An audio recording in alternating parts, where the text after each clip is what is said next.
everyone, and welcome back to another episode of Dissecting the Truth, Case Files Uncovered.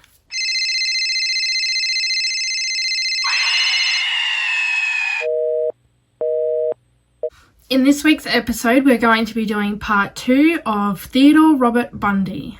I just want to say a massive thank you for everyone being patient. The video that I uploaded last week was 2 weeks late. There was a lot of things that was going on and it wouldn't download, then it wouldn't upload, and it was a lot. So I just want to say thank you. Make sure to like, comment and subscribe, and let me know down below what you think about this case. Without much to do, let's get on with the video. So we left off with Ted being charged with the attempted kidnapping of Carol DeRonch, but he was also just had been extradited back to Colorado for the murder of Karen Campbell.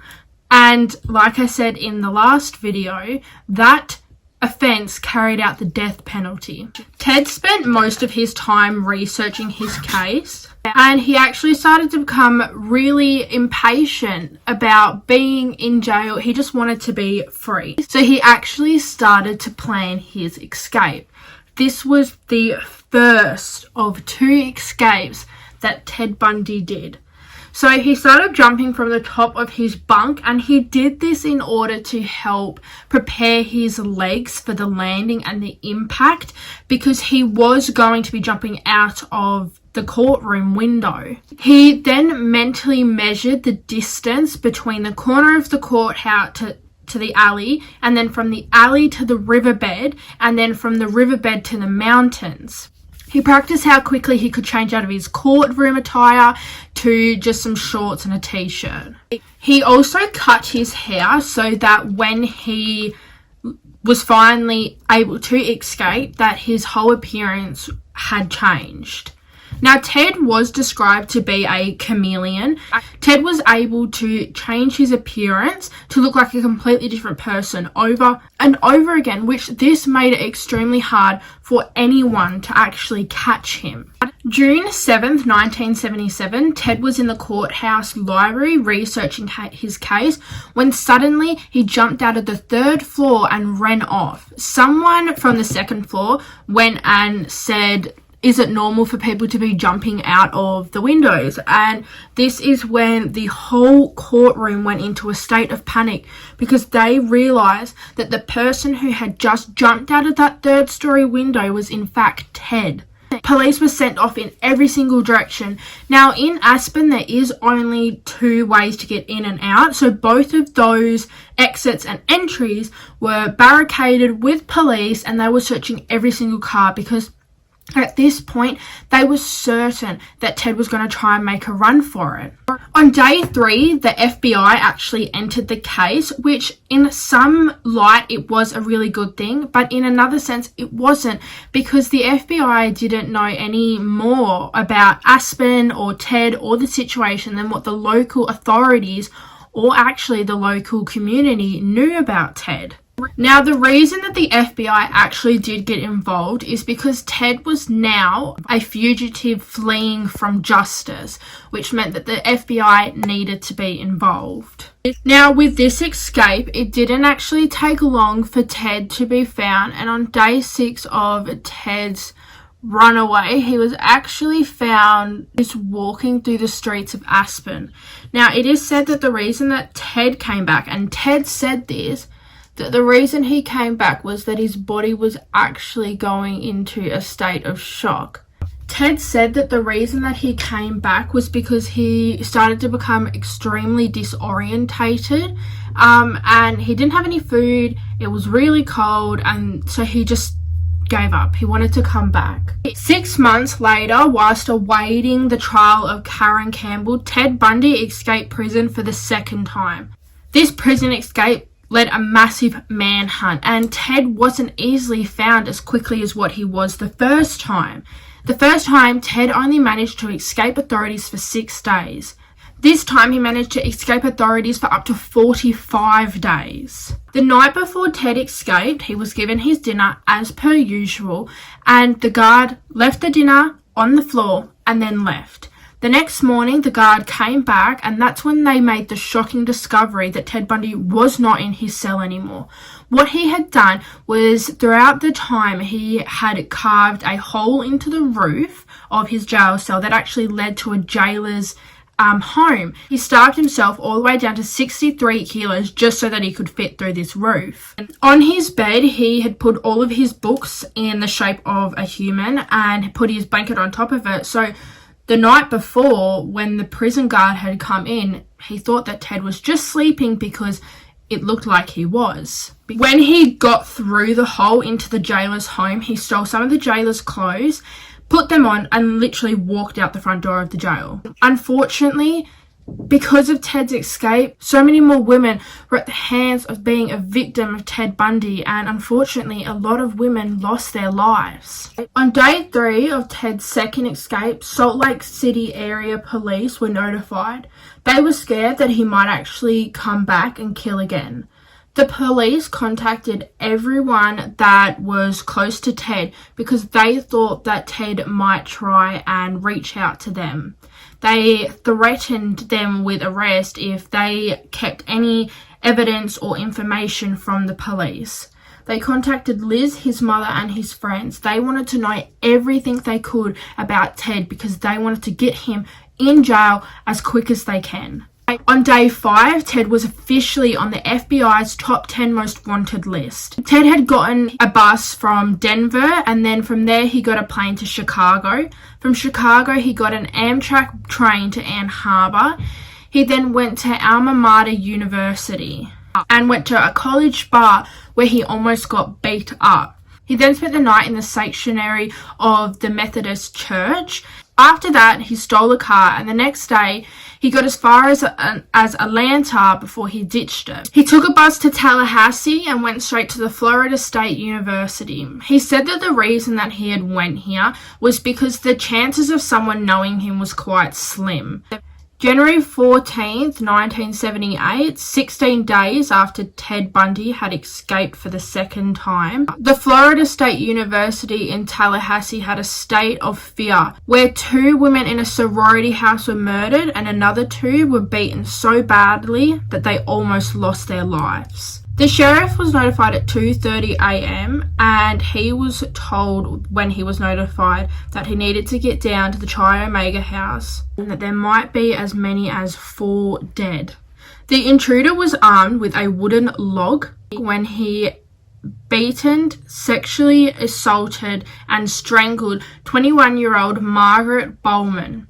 He then went on and killed Lisa Levy, aged 20, who had died without regaining consciousness. Karen Chandler, aged 22, and Kathy Kellner, aged 20, were the lucky ones. They had been attacked, but unfortunately, neither of them had seen their intruder. 6 blocks away, laying in a pool of her own blood, a 21-year-old Cheryl Thomas had been beaten and left for dead. Police knew straight away that the 4 attacks, including the 2 murders at the Chi Omega house and this attack, were connected. And they were right. The night of January 14th, 1978, Ted Bundy had brutally attacked 5 innocent women and had successfully killed 2 of the 5. Police officer went down to examine the bodies of the 2 deceased women, and that's when they noticed that on the butt cheek of Lisa Levy there was a double bite mark. Now, this was massive because this was straight hard evidence of the intruder. The intruder had extremely crooked teeth, and so they were going to be able to identify this person very easily. All they needed was the intruder, a mold of their teeth, and they could place it up with the mark on the butt cheek of Lisa Levy, and they could identify the man. The Chi Omega house was on 24-hour surveillance, despite there actually not being anyone living in the house. All the women in the house were so scared that they actually fled from their homes and they went somewhere where they had felt safe. Every county in Florida was on edge. Doors were being locked and food supplies were shortly running out. fear had riddled throughout the state of Florida. On February 8th, 1978, a young lady by the name of Leslie Partner, who at the time was actually aged 14, was approached by an older man who was acting extremely strange.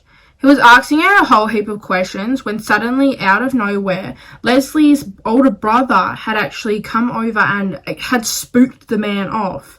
This man was later found out to be Ted Bundy. If it wasn't for Leslie's brother, Leslie could have been the next victim of Ted Bundy. On February 9th, 1978, on day 40 since Ted had escaped, a 12-year-old girl by the name of Kimberly Diane Leach went missing in the mid-morning. On day 45 of Ted being a runaway, he was finally arrested in Pensacola, but then the police had no idea that it was actually Ted. Ted refused to give police his identity, and so for an extremely long time, the police had a man in their custody that they had no idea was Ted. Now, we're going back to the whole thing of, this is what I mean by Ted was a chameleon.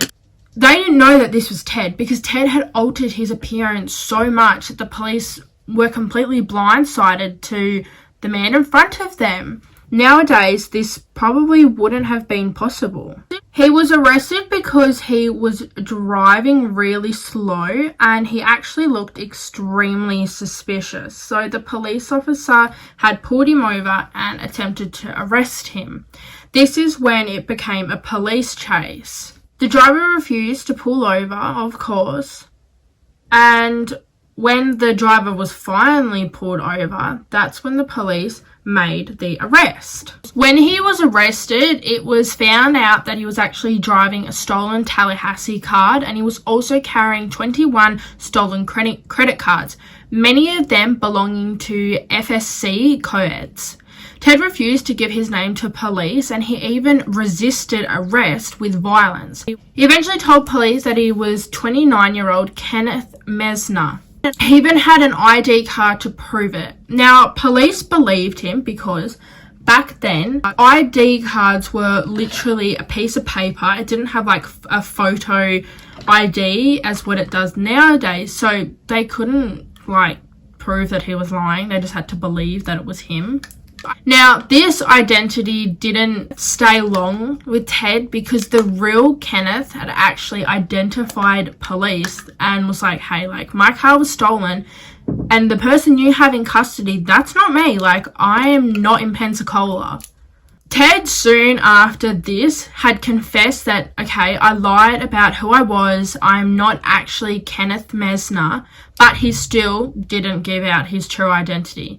He was ordered held without bond by a circuit court judge. Now, the reason they had to keep him behind bars was because he wouldn't give out his identity, so they couldn't be certain that he would actually come back. Police started taking forensic evidence of the car, but they couldn't find anything besides the fact that the car was stolen and the 21 stolen credit cards. But what they did find is the car was actually stolen not too far from the Chi Omega house, which was where the 4 young women were brutally beaten. Ted still at this point was not giving anyone his true identity, and he was being interrogated by police over and over again. Eventually, police from Tallahassee came and started interrogating him about the Chi Omega murders. This is when Ted started to crack, and his true identity slowly was coming out. He started to play games with the police, and it was said that the police were so over his stupid act and his game that they started to actually knuckle down and interrogate him even more. He eventually made an agreement with the police. He told them that he would tell the police his true identity if he could get one phone call. When Ted told the police his true identity, everyone was shocked. They did not think that the man that they had in custody for being pulled over and arrested for driving suspiciously was Ted Bundy. Police had no idea it was Ted, and this is when they realized that Ted was able to make himself into multiple different people. February 21st, 1978 at 3:20 p.m. an interview with Elizabeth Colifer commenced regarding the phone call that was made on the 16th of February 1978.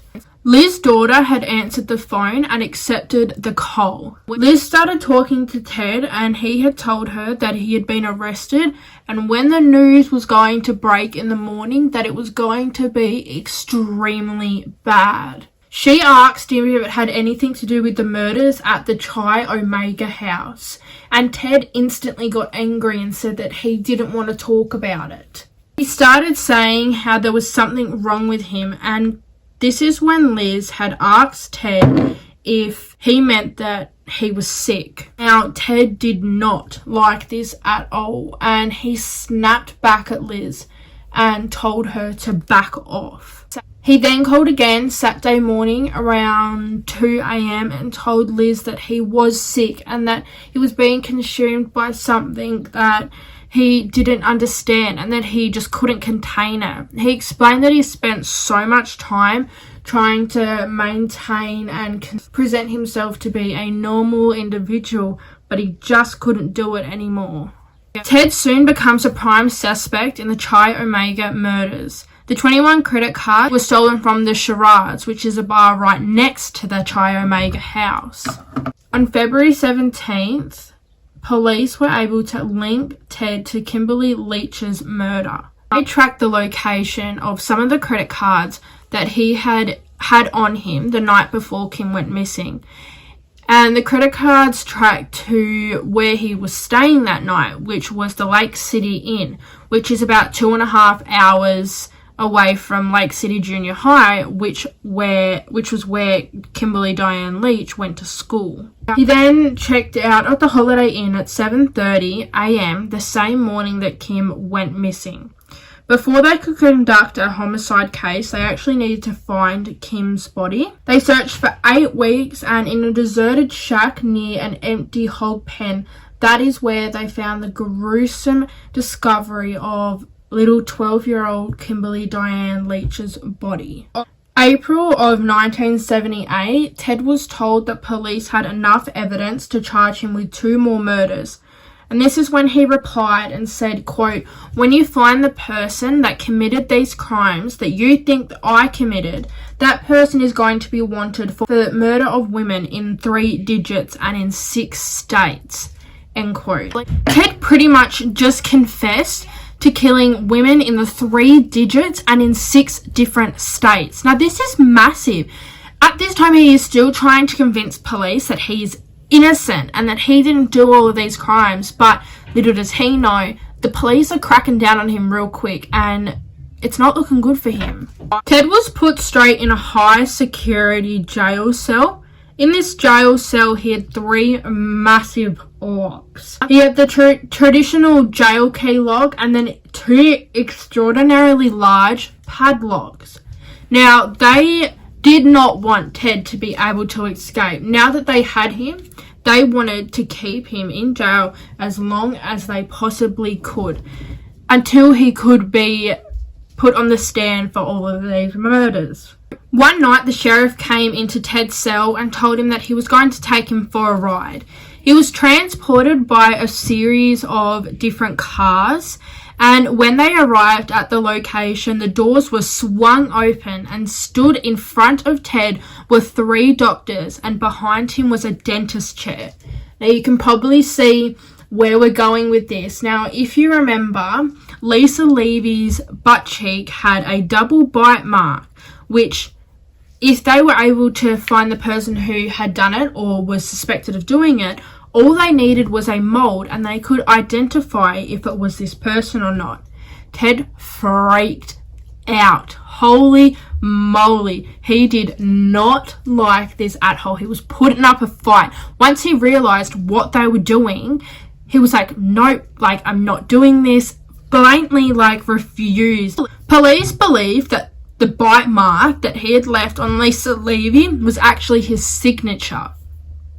Ted lashed out, like I said, and then all of a sudden he stopped and he changed, and no longer was he a violent person. Now, he had looked at the sheriff and said, "Ken, I'm not a violent person. Do what you have to do," end quote. Ted had completely complied with the warrant and followed them to make a mold of his mouth. Now, I'm really unsure on why Ted did this. Maybe it's because he thought, okay, so if I do this, they won't think I'm suspicious. You can't go against evidence. Like, if this is your mouth and this is your bite mark, you can't really be like, oh, that's not mine. On July 7th, Ted Bundy received an indictment which was broadcasted live. Now, Ted's case was the first case that was so public in the media back then. Like, cases these days would instantly be all over the news, all over social media. But back then, they didn't have all of that type of stuff. So when Ted's case was broadcasted, not only was the indictment broadcasted, but his runaways were broadcasted. All of his court hearings were broadcast. This was the biggest national event that had been seen. Ted did not like that he was being indicted in front of the media, and so he started to make a mockery of it, not just of himself but of the sheriff who was reading the indictment. He wanted to keep the spotlight on himself as long as possible. So whilst Ted was listening to the charges being made against him, he kept saying repeatedly, "I'll plead not guilty right now." This was the first time a trial like this had been done. Like I said, it was nationally broadcasted, and it was all over the media from all 50 states and 9 foreign countries. May 9th, 1979, Ted was offered a plea bargain. If he pled guilty, he would only go to jail for life and he wouldn't receive the death penalty. Ted agreed, and when news broke that Ted was offered a plea deal, it spread like wildfire and people were pissed off. They were not happy that he was offered this plea deal when all of these charges against him were so serious. June 1st, 1979, in Tallahassee, Florida, Ted's trial officially started. Before the trial even started, Ted stood up and started yelling to the judge that his counsel did not believe in him and that they were trying to make him plead guilty, make him look guilty. So it's safe to say Ted wasn't taking that plea deal. He was going to plead non-guilty for as long as he could. Ted's lawyer was furious after this, and he had actually requested to be removed from Ted's case. But the judge did not want any more delays because there had already been so many delays in Ted's court hearing that he had actually denied the request. The judge, however, allowed Ted to become co-counsel for his own trial. This was the first time that this had ever been done. July 1st, 1979, Ted's trial was moved from Tallahassee to Miami. Ted was described to be extremely erratic and impulsive throughout this trial. From this point onwards, Ted kept asking the judge to change really odd things about his case, and not even just about his case, about his personal life as well. For example, he said that he wanted more exercise time because apparently he wasn't receiving enough for his liking. He also asked for more access to the library and even asked for a change of his food menu. He started to question people on the stand, and the first person he questioned was the first police officer that arrived to the scene of the Chi Omega house. Ted asked him to go through every single step that he took and describe in extraordinary detail about what he had saw and the detail of the crime.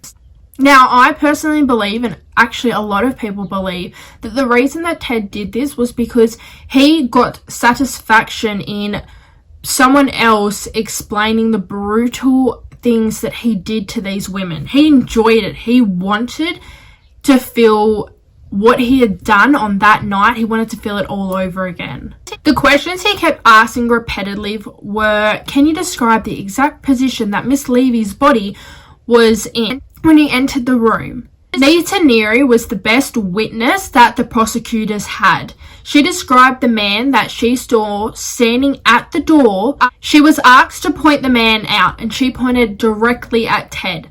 The best evidence that they had was the sketch that Nita and a sketch artist did. She sat down with an artist to help create a profile of what the man looked like, and when it was held up against Ted, it looked extremely similar. Ted's defense team was not worried at the slightest because Nita's eyewitness statement wasn't very strong. The courtroom started to become increasingly full as the trial went on, and most of the spectators were actually young women. Some of the women even tried to pass notes to Ted. Some said that they feared Ted, and others said that they were fascinated by him. But the one woman that was seen to be on Ted's side the entire time was Carol Ann Boone. Now, if you watch the first part, we know who Carol Ann Boone is. Carol Ann Boone was actually a previous girlfriend of Ted's, and all of a sudden she's back in the picture and she's Ted's #1 fan. She believed that this man was innocent. Some people referred to her at the time to be his girlfriend, but Carol Ann said that she was just a personal friend. She at the time wanted to be an advocate for Ted. She believed wholeheartedly that her bunny, as she called him, was not the man that committed these crimes. The key evidence that prosecutors had was also the bite mark that was left on Lisa Levy's butt cheek. They also had the model of Ted's teeth. They brought Dr. Richard Sauvon to the stand. He was actually a forensic odontologist. When asked if he believed that the model of Ted's teeth lined up and matched those found on Lisa Levy were a match, and he said straight away without any doubt that it was yes. The next day after that had happened, Ted actually refused to get up and get dressed and go to court. He had stuffed toilet paper into his lock. The judge told his defense team that whether Ted showed himself or not, the trial would still go ahead. Ted ended up coming to court and made a massive scene once again. July 24th, 1979, the council made their final statements for the murders of the Chi Omega house. After deliberating for 6.5 hours, the jury found Ted guilty of all charges. He was found guilty of all 7 counts of indictments, which included 3 charges of attempted murder and 2 counts of first-degree murder.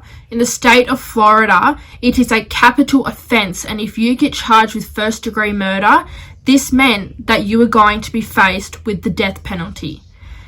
Ted's reality soon kicked in that the electric chair was soon going to be on his doorstep and that he might possibly be sentenced to death.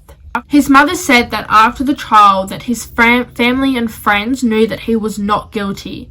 His mother took to the stand and begged the jury not to take her son's life.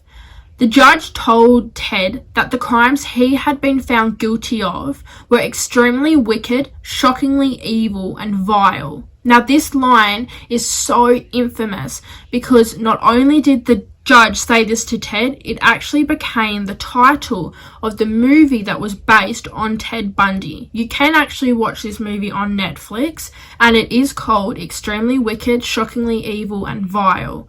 Before Ted was taken back to the jail, the judge said that Ted would have made an incredibly good lawyer one day, and he would have had loved to have him as his co-counsel. Now, to me, reading this and watching this, it made me angry because this person not only killed one person, but he had killed multiple women. And for someone to sit there and say that this person would have become an extremely good lawyer one day and they would have wanted them to be on their co-counsel actually made me feel sick.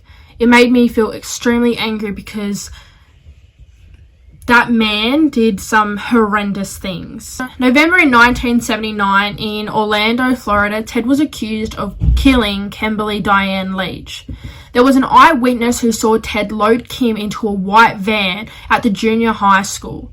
In the white van that Ted was driving, they were able to do forensic testing and they were able to find traces of Kimberly Leach's blood. And numerous fibers of Ted's blue blazer was found on Kim's clothing, and there were also shoe tracks.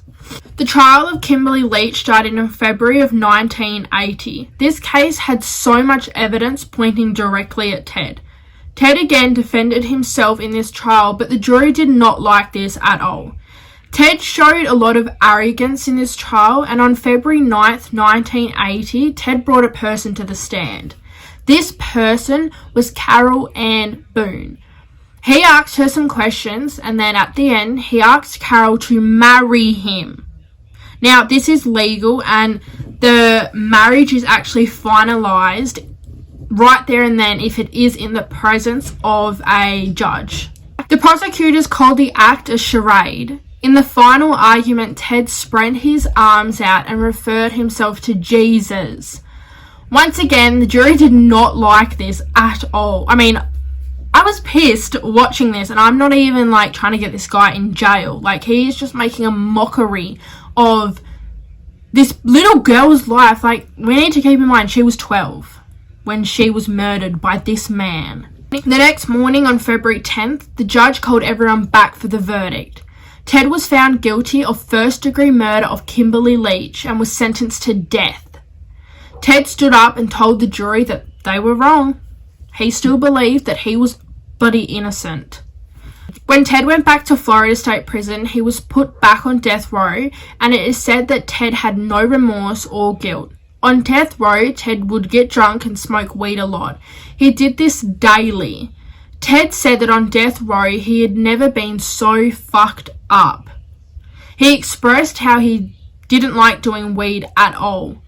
Now, the way that Ted was able to get weed into the prison, when I read this, I honestly thought that it wasn't true, but then I read more into it and I was like, hold on a second, like, what the actual... So the way that he got weed into the prison was Carol his now wife, would smuggle drugs into the jail vaginally, and Ted would take the drugs back to his cell rectally. Now, somewhere in 1981, Carol had told Ted that she wanted a child, and somehow the two had a conjugal visit and she had fallen pregnant. Oh, the stuff that I was reading when he was actually on death row, I was like, I honestly thought this was made up. Like, he was smuggling drugs into the jail by his wife, inserting them into her vagina, and then he got her pregnant in the prison because they paid off a prison guard so they could have sex. And I honestly, I could not believe any of this. I was like, what? Why? How did this happen? Why was this allowed? They ended up having a little girl, and her name was Rosa, and the two raised the child whilst Ted was in death row. So this little girl was being raised by her murderous father, her delusional mother, on death row. Ted and Hugh Ainsworth recorded over 100 hours of conversation whilst he was on death row, but not once did he ever confess. The journalists wanted to be the first person to get Ted Bundy to confess, and they also wanted to try and convict him of the other murders. But Ted wouldn't, so instead, they asked Ted to talk in the third person. They wanted him to tell them what he thinks the killer would have felt and done whilst he was committing these murders.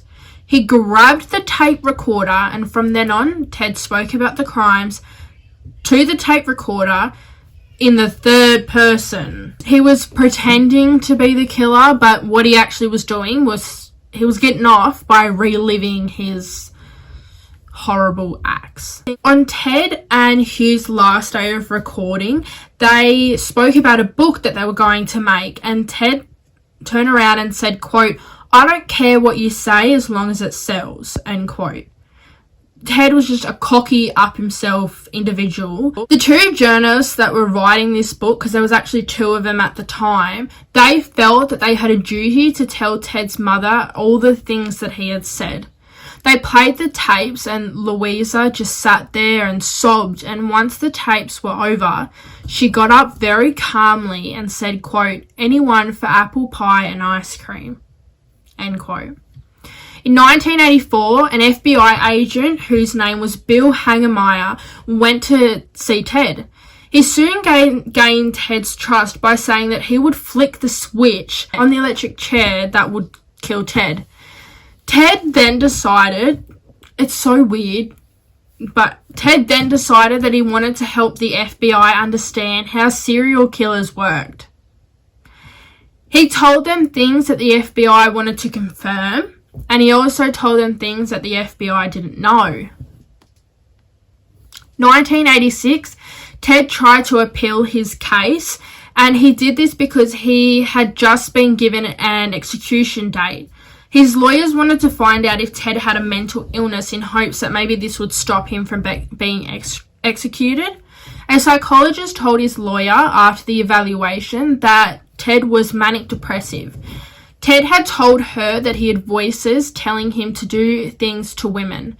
He also expressed that he did not feel love or empathy. She believed that Ted either had a tumor or a unique brain chemistry in a critical location that blocked empathy. November 1986, just 6 hours before Ted was scheduled to be executed, his lawyer was able to win a stay of execution, which just means that Ted was being delayed his execution date. In 1988, he avoided the electric chair once again when his lawyer deemed that Ted was incompetent to stand trial. Finally, on January 20th, 1989, Ted's lawyer lost their deal of stay of execution, which meant that Ted Bundy was going to be sentenced to death. A few hours after this, the governor, Bob Martez, signed a new death warrant. January 21st, 1989, Ted slowly started to confess. January 22nd, 1989, just 2 days before he was being sentenced to death, Ted's attorney, called Bob Keppel, had said that Ted wanted to confess. Ted said that he had roughly killed about 30 women in the states of California, Oregon, Washington, Idaho, Utah, Colorado, and Florida between 1973 and 1978. He said he buried roughly 10 women, and there was 11 Jane Does. Now, Jane Does are women who have no identity. They do not know who these women are, so they are officially named Jane Does. He said that he chopped the head off on about 6 of the women, and he was also asked about the missing girl, Georgianne Hawkins, and asked what happened to her head, and he said he severed it off. And he took it up the road about 25 to 50 yards and buried it 10 yards west of the road on rocky hillside. He confessed to practicing necrophilia. Now, necrophilia is having sex with a deceased corpse. He told a religious broadcaster that he had a sexual frenzy that drove him to kill.